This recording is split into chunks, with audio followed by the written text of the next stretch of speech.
read the story See the Ocean by Estelle Condra. And one of the things I'm going to challenge you to do is to think about questions that you have as we read this book. A lot of the times, one of the ways that I will try to understand the text is by asking questions.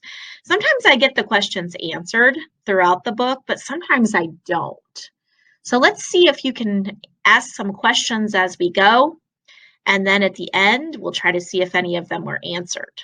Sometimes we have to just make inferences based on the ones that weren't answered because the author doesn't give us all the information. He wants us to think about the book. Are you ready? This is called See the Ocean. The illustrations are by Linda Crockett Blassingame, and I'm telling you what, they are some beautiful paintings. All right, See the Ocean. Nellie loved the ocean. She loved going to the beach with her parents and her two older brothers, Gerald and Jamin. Once a year, Nellie's family took the long road that led through the flat desert plains and across the Black Mountains to their beach house at the ocean. There's the beach house. When she was a baby, they dug a small round dam for Nellie in the sand. She lay cooing in the cool water that came and went. She fingered the grainy sand and kicked and wiggled her toes in the shallow waves that washed into her dam. She never cried when the salt water stung her eyes or when she got sand in her mouth. Gerald and Jamin brought tiny fish in their red and yellow sand pails to Nellie. They collected shells and seaweed and pieces of driftwood for her to touch. Her mother made a beard and eyebrows from sea foam on Nellie's face, and her father carried her high on his shoulders into the surf.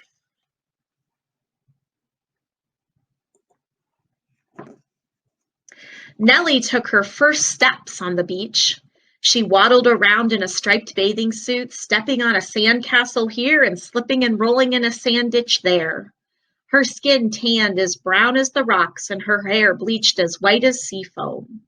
She fed crumbs to the squawking seagulls. She tossed pebbles in a pool between the rocks, and she laughed at the sound that it made. She hummed and babbled her baby babble into the wind. She loved the beach. When she could talk, she asked endless questions about the ocean. How old is it? How big? How deep? What's the color? Why the waves? Why the sound? Her father answered these questions as well as he could, and her mother explained them with stories.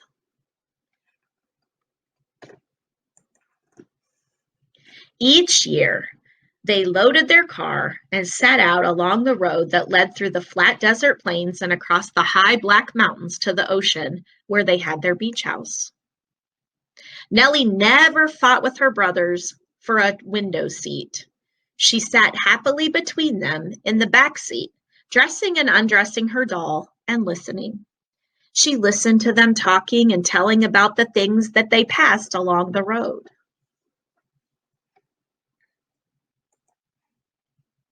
They played games, too, while away the hours of their long journey. Nellie never played, though. First, she was too young, and later she wanted to be the scorekeeper. She kept the score in her head, always knowing who won and who lost, and by how many points. Every year when they reached the foothills of the Black Mountains, another game started as they drove up the mountain pass. Gerald and Jamin leaned forward and stretched their necks and tried to be the first to see the ocean from the top of the mountain. Just a glimpse of that shiny water far below them counted.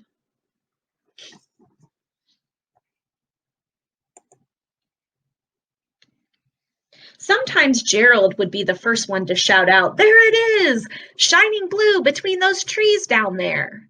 Other times Jamin would be the one to yell first, there are the white caps.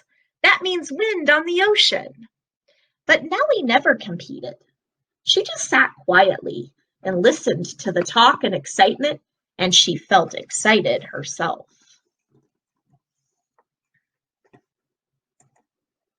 One year, as they were driving up the mountain pass, a heavy mist blew in.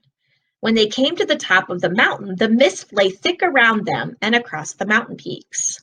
It covered the valleys below as far as the eyes could see. No one could see the ocean. But then a soft, salty breeze crept up the mountain and through the open window, brushing over Nellie's cheek and whispering in her ear. And suddenly she said, "I see it." "No fair, Mother, she can't," complained Jamin. "No one can see it from here today," Gerald joined in. "But I do, insisted Nellie. "She's cheating. She can't see it," complained the boys. "If she sees it, let her tell us what it looks like," said her father. Slowly, Nellie started. "The ocean is an old, old man, born at the beginning of time. He breathes a loud, salty breath, and his beard blows white on the sandy beach. Fish swim in his long, wavy hair. On his head he wears a crown of pearls.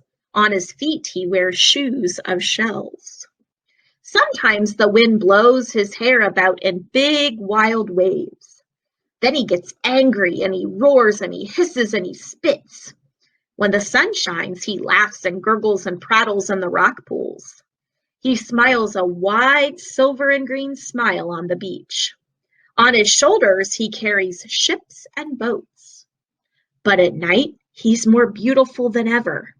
At night he wears a dark silvery gray cloak with moons and stars sprinkled upon it.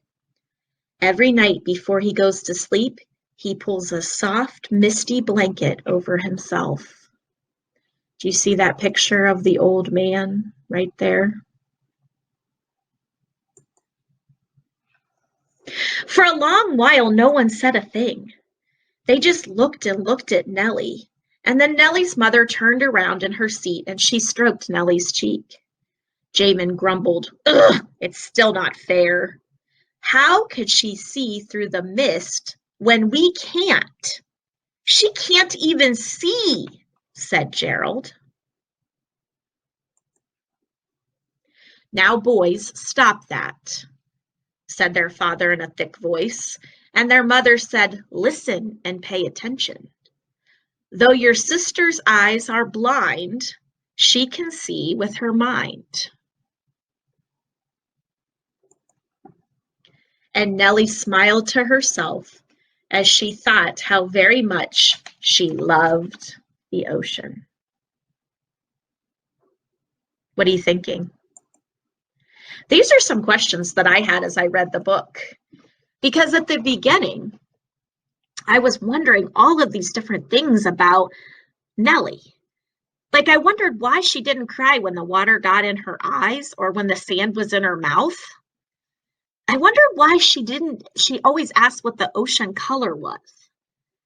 I wondered why her mom told her stories about the ocean instead of just answering her questions.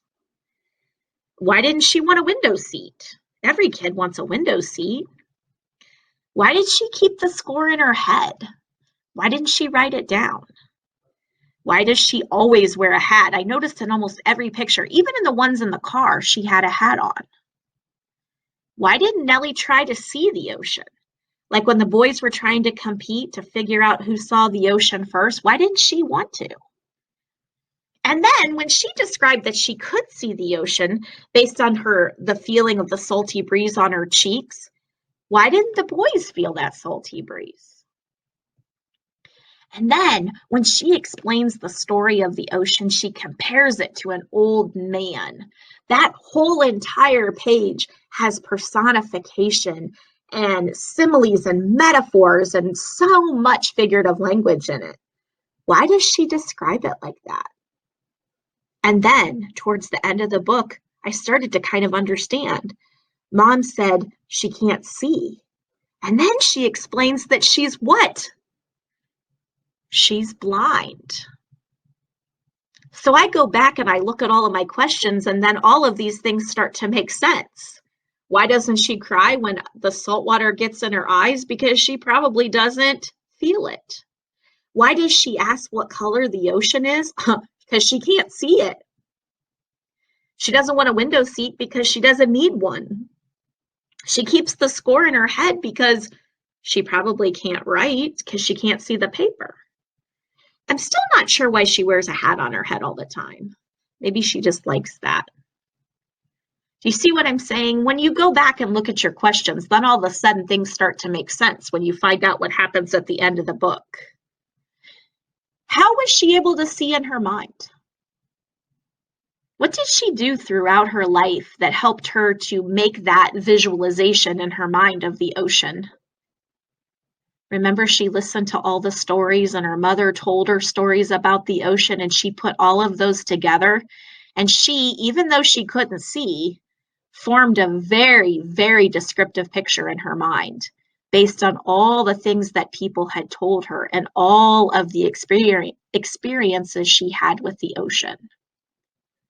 I just think that's a wonderful story. If you ever get a chance, check that out. Look at it again, look at the pictures and read the story again, or replay this video. I hope you enjoyed my story. Remember, ask questions as you read. It will help you to remember and understand the text. Bye-bye.